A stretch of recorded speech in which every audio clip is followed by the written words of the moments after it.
बिस्मिल्लाहिर्रहमानिर्रहीम। अस्सलाम वालेकुम, अस्सलाम वालेकुम, वेलकम बैक। कैसे हैं? मुबारक हो आज हक का साथ। और आपको पता चल के भाई रिपीट रिकंडक्ट हो गया इंशाल्लाह। जो आप लोगों की मेहनत और दुआएं, माओ की, बाप की, आपकी, जो लोग आपने दुआएं दी हैं, आपने सपोर्ट किया सोशल मीडिया पे, बहुत सारे पोस्टें आप लोगों ने की और बहुत सारा आपने सपोर्ट किया, बहुत बहुत शुक्रिया इसके लिए। रिकंडक्ट हो गया। मैं आपको सिर्फ बताना चाहूँगा कुछ चीज़ें, और वो ये है जनाब कि जो आज का फैसला है उसके मुताबिक ये है कि जो टेस्ट हुआ था उसमें एक मैस इरेगुलरिटीज़ हो गई थी और चीटिंग हो गई थी। इरेगुलरिटीज़ का मतलब ये है कि चीज़ें रेगुलर नहीं थी, सही नहीं थी जिस तरह होनी चाहिए थी।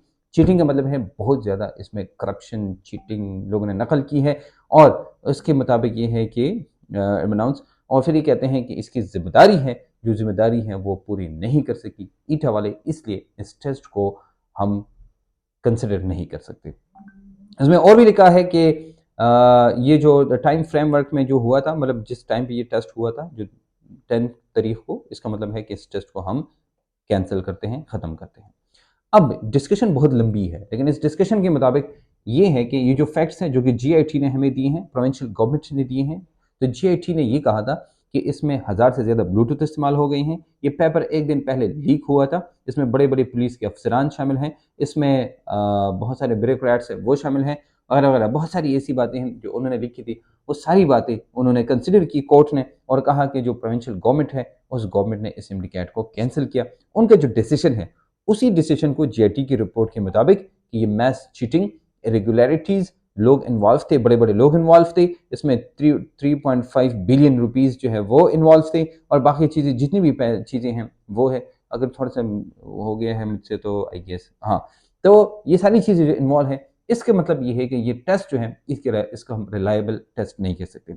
इसकी रिलायबिलिटी खत्म हो गई है, due to this reliability it does not call for any inter, ये जो है इसके हम किसी तरह से एक्सेप्ट नहीं कर सकते हैं। उसके बाद लिखा है कि अगर इंट्रोडक्शन टू रीटेक, ये एग्जाम जो रिकंडक्ट होगा, रीटेक ऑफ द इम्टिकेट इन अकॉर्डेंस इन मैंडेट, और ये कहते हैं इसमें does not call for any interference, इसमें कोई किस्म की मुदाखलत कोई नहीं कर सकता है। उसके बाद आते हैं लास्ट पोर्शन की तरफ, और इस पोर्शन में कहते हैं कि जो प्रोविंशियल गवर्नमेंट है उन्होंने जो डायरेक्ट किया है कि ये इम्टिकेट रिकंडक्ट होगा in the period as provided by the cabinet, यानी 6 हफ्तों के अंदर, ensuring transparency in the examination. पहली बात यह है जनाब कि 6 हफ्ते के अंदर होगा, और ट्रांसपेरेंसी, अगर आपको याद है तो हम इसी चीज़ को तो मांग रहे थे कि हमें ट्रांसपेरेंट टेस्ट चाहिए, रिकंडक्ट चाहिए, और एक टाइम देना चाहिए स्टूडेंट्स को। और एक और बात है कि भाई ईटा वाले नहीं लेंगे।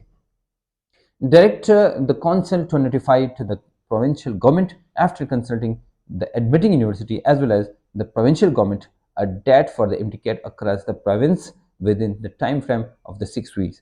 ये कहते हैं कि all the right petitions stand disposed of in the above terms.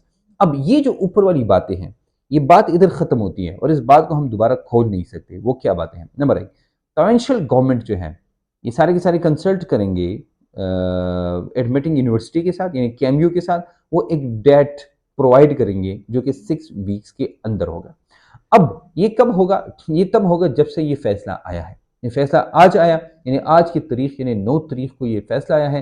तो 9 का मतलब ये है कि भाई आज के दिन ये जो फैसला है ये महफूज हो गया और ये डिस्पोज हो गया आज के बाद।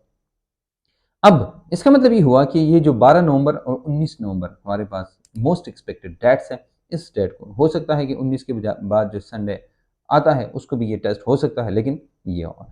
एनीवेज, आज बड़ी खुशी का दिन है, और वो लोग जिन्होंने बहुत बहुत ज़्यादा हमें टॉर्चर किया, हमें बहुत ज़्यादा हमारे प्रोपेगेंडा किया, आज उनके खिलाफ हमारी जीत है। ये बहुत एक छोटी मोटी जीत नहीं है, ये बहुत बड़ी जीत है। पाकिस्तान की हिस्ट्री में पहली दफा हुआ कि कोई पीएमबीसी के सामने खड़ा हो। पाकिस्तान की हिस्ट्री में पहली दफा हुआ कि कोई ईटा के सामने खड़ा हो। पाकिस्तान की हिस्ट्री में पहली दफा हुआ कि कोई माफिया के सामने खड़ा हो।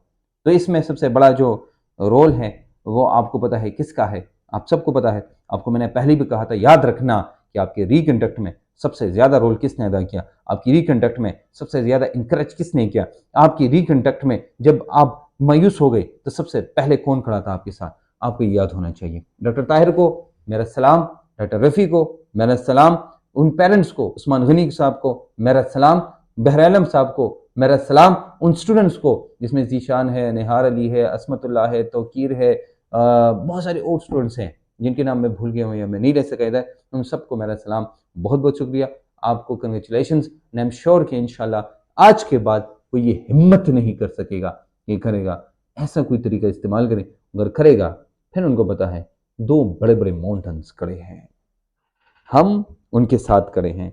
तो मिलेंगे इंशाल्लाह।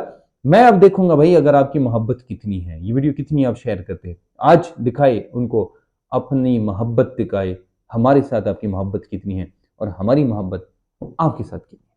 मिलेंगे इंशाल्लाह एक नई वीडियो के साथ, तब तक के लिए मुझे इजाजत दीजिए। अल्लाह।